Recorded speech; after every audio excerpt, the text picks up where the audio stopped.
Matric class السلام علیکم۔ اپنے آج کے ٹاپک اسلامی قوانین کے نفاذ کے لیے کوشش کا آغاز کرتے ہیں۔ بھٹو کے دور حکومت میں آخری ٹائم پیریڈ پر مختلف سیاسی جماعتوں نے اور عوام نے ملک میں اسلامی نظام کے نفاذ کا مطالبہ کرنا شروع کر دیا تھا۔ یہ مطالبہ جب زور پکڑ گیا اور سیاسی حالات بھٹو کی حکومت کے قابو میں نہ رہے تو پھر ضیاء الحق نے ملک کا اقتدار سنبھالا۔ 1977 میں جو مختلف سیاسی پارٹیاں نظام مصطفیٰ یا اسلامی نظام کے قیام کے لیے جو کوششیں کر رہی تھیں، اس سلسلے میں ضیاء الحق کی حکومت نے جو اقدامات کیے وہ مندرجہ ذیل ہیں۔ اہم اقدامات کا آغاز صدر جنرل محمد ضیاء الحق نے 10 فروری 1979 10 فروری 1979 کو اسلامی حدود اور تعزیرات کے نفاذ کے اعلان سے کیا۔ یہ ہماری ہیڈنگ نمبر 1 ہو جائے گی، حدود آرڈیننس کے نام سے۔ حدود آرڈیننس کا مطلب یہ ہے کہ قرآن پاک نے اور سنت رسول صلی اللہ علیہ وآلہ وسلم نے جو اسلامی سزائیں مقرر کی ہیں ان کے نفاذ کا اعلان کیا گیا۔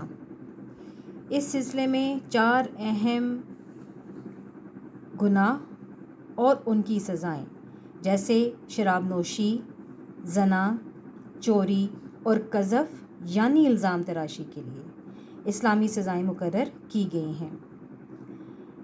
شراب نوشی کے بارے میں آپ جانتے ہیں کہ شراب پینا پلانا اسلام میں منع ہے، لہٰذا اس حرام کام کو منع کیا گیا۔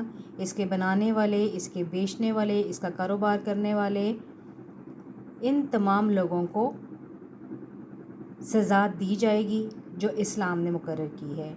اس میں ان کو قید بھی ہو سکتی ہے اور ان کو فائن بھی ہو سکتا ہے۔ زنا انلیگل ریلیشن ہے ایک مرد اور عورت کے درمیان میں، اس کے بارے میں جو ایک اسلام نے منع کیا ہے، ایک غلط کام ہے، اس کے بارے میں اسلام نے سنسار کرنے کا حکم دیا ہے۔ اس کے علاوہ اس کی قید کی سزا ہے اور اس کے علاوہ اس پہ فائن بھی رکھا گیا ہے۔ چوری، اسلام نے دایاں ہاتھ کاٹنے کا حکم دیا ہے، اور قذف یعنی زنا کے بارے میں غلط الزام لگانا، اس کے لیے بھی سزائیں مقرر کی گئی ہیں۔ اگر کوئی قذف میں شامل ہوتا ہے یعنی کسی کے اوپر زنا کا جھوٹا الزام لگاتا ہے تو پھر جو سزا زنا کرنے والوں کو دی جانی ہے وہی سزا قذف یعنی الزام تراشی کرنے والے کو دی جائے گی۔ یہ چیز آپ پہلی ہیڈنگ حدود آرڈیننس کے تحت لکھ لیں گے۔ زکوٰۃ اور عشر 20 جون 1980 کو ضیاء الحق نے ملک میں زکوٰۃ اور عشر آرڈیننس کا نفاذ کیا۔ زکوٰۃ اسلامی ٹیکس ہے جو کہ بینکوں پر جمع شدہ رقوم پر 2.5% کے حساب سے کاٹی جاتی ہے۔ اس سے پہلے بھی زکوٰۃ کا سسٹم موجود تھا، لیکن حکومت نے باقاعدہ طور پر بینکوں کو یہ اجازت دے دی کہ وہ وہاں پر جو سیونگ اکاؤنٹ ہوتے ہیں ان پر زکوٰۃ کاٹ لیں 2.5% کے حساب سے۔ اور عشر جو ہوتا ہے یہ 10% جو ہے اسلامی ٹیکس ہے جو کہ زمینداروں کے اوپر لگتا ہے۔ ان کی سالانہ آمدنی کا 10% ان سے وصول کیا جاتا ہے اور اس کے بعد وہ رقم غریب کسانوں میں تقسیم کی جاتی ہے۔ زکوٰۃ فاؤنڈیشن زکوٰۃ فاؤنڈیشن زکوٰۃ کی تربیت کے لیے مقرر کیا گیا تھا، جس میں حکومت نے 10 کروڑ روپے مختص کیے تھے تاکہ غریب لوگ جو زکوٰۃ پر منحصر ہیں، ان کا انحصار ہے، ان کی تربیت کی جا سکے، ان کی مالی مدد کی جا سکے۔ وفاقی شرعی عدالت وفاقی شرعی عدالت جو ہے یہ 1980 میں صدارتی حکم نمبر 1 کے تحت وفاقی شرعی عدالت کا قیام عمل میں لایا گیا تھا۔ اس سلسلے میں یہ کام کیا گیا کہ ہر ہائی کورٹ میں 3 ججوں پر مشتمل ایک شریعت بینچ قائم کیا گیا، اور اسی طرح سے سپریم کورٹ میں بھی 3 ججوں پر مشتمل ایک اپیلیٹ شریعت بینچ قائم کیا گیا۔ اس عدالت کو بجا طور پر یہ اختیار حاصل تھا کہ وہ کسی بھی قانون کے جو غیر اسلامی ہوگا اس کو یکسر ختم کرنے کا حکم دے سکتی ہے۔ شریعت بینچ کا کیا گیا فیصلہ ہر شخص کے لیے ماننا لازم ہے اور اس میں صدر مملکت بھی شامل ہیں۔ سپریم کورٹ کی اپیلیٹ شریعت بینچ کے خلاف حکومت اپیل کر سکتی تھی مگر اس کا فیصلہ ماننا لازمی قرار دیا گیا۔ خلفائے راشدین، اہل بیت اور صحابہ کرام رضی اللہ تعالیٰ عنہ کی شان میں گستاخی کی سزا۔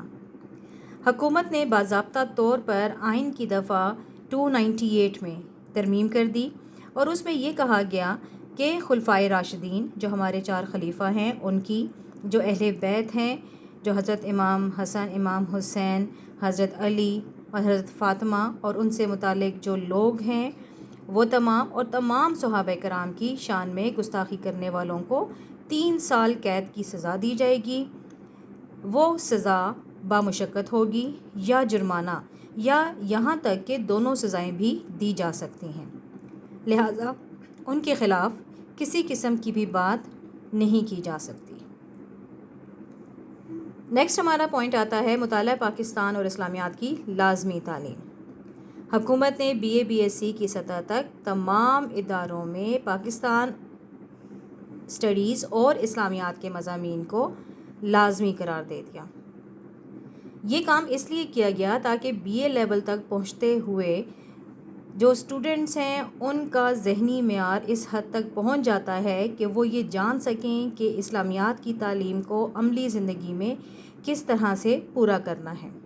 اور اسی طرح سے مطالعہ پاکستان جو ہمارے تمام طالب علم کلاس 9 سے 8 سے پڑھنا شروع کرتے ہیں، جب وہ BA کے لیول تک پہنچ جائیں گے تو وہ اس بات کو سمجھنا شروع کر دیں گے کہ پاکستان کو کس مقصد کے لیے حاصل کیا گیا تھا اور اس مقصد کو پورا کرنے کے لیے نئی نسل نے کیا اقدامات کرنے ہیں۔ غیر مسلموں کے لیے اسلامیات کی بجائے اخلاقیات کا مضمون لازمی قرار دیا گیا تھا۔ شکریہ۔ احترام رمضان آرڈیننس۔ اسلامی نظام کے نفاذ کے لیے ہر مسلمان پر روزے فرض کیے گئے ہیں، لہٰذا جنرل ضیاء الحق کی حکومت نے 1981 میں رمضان کے احترام کے خاطر تمام لوگوں پر یہ پابندی عائد کر دی کہ وہ سرعام کھانا پینا یا تمباکو نوشی نہیں کر سکتے۔ اگر کوئی اس کی خلاف ورزی کرے گا تو پھر اس کو 3 ماہ قید کی سزا دی جائے گی یا جرمانہ کیا جائے گا یا اس کے علاوہ دونوں سزائیں بھی دی جا سکتی ہیں۔ 1984 میں نظام صلاۃ یعنی کہ نماز کے لیے باقاعدہ ہدایت نامہ جاری کیا گیا۔ اس سلسلے میں تمام سرکاری اداروں میں ظہر کی نماز کی پابندی قرار دی گئی کہ باجماعت نماز ادا کی جائے گی۔ ہمارا نیکسٹ پوائنٹ آتا ہے وفاقی محتسب احتساب۔ احتساب اسلامی معاشرے کا ایک لازمی حصہ ہے کہ وہ لوگ جن کو حکومت نے اختیارات دیے ہیں وہ اپنے اختیارات کا استعمال غلط طریقے سے نہ کریں، لہٰذا جون 1981 میں ضیاء الحق نے اس سلسلے میں کام کیا۔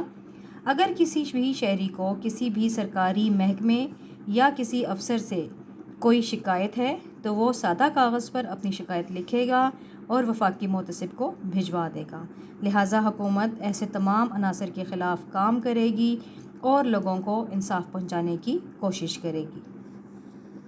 مجلس شورا کا قیام۔ مجلس شورا جسے ہم پارلیمنٹ بھی کہتے ہیں، صدر ضیاء الحق نے کیونکہ صدارتی نظام نافذ کیا ہوا تھا اور اس وقت تک کوئی الیکشن نہیں کروایا تھا، لہٰذا انہوں نے مجلس شورا قائم کی جس کے اراکین کی تعداد 50 تھی۔ یہ مجلس شورا وہ تمام کام کرنے کی سفارش کرے گی جو اسلامی معاشرے کے قیام کے لیے ضروری ہیں۔ لاسٹ پوائنٹ ہمارا آتا ہے بلا سود بینکاری۔ بلا سود بینکاری کا مطلب یہ ہے کہ بینکنگ کے نظام کو سود سے پاک کیا جائے، لہٰذا صدر ضیاء الحق نے بلا سود بینکاری کا نظام متعارف کروایا جس میں profit and loss sharing scheme PLS scheme کو متعارف کروایا گیا۔ یہ نفع اور نقصان کی بنیاد پر شراکت میں کھاتہ داری کا نظام تھا کہ حکومت اگر بینکوں میں یہ نظام متعارف کروا دیتی ہے تو بینک میں اگر فائدہ ہوتا ہے بینک کو تو وہ بھی اس کے اکاؤنٹ ہولڈر کو دیا جائے گا، اور اگر نقصان ہوتا ہے تو پھر وہ بھی اس کے اکاؤنٹ ہولڈر کو دیا جائے گا۔ لہٰذا نفع اور نقصان کی بنیاد پر بینکاری کا نظام متعارف کروایا۔ ان تمام اقدامات سے یہ پتہ چلتا ہے کہ ضیاء الحق نے وہ تمام اقدامات کیے جو کہ کسی بھی معاشرے میں اسلامی قوانین کو نافذ کرنے کے لیے کیے جا سکتے ہیں۔ شکریہ۔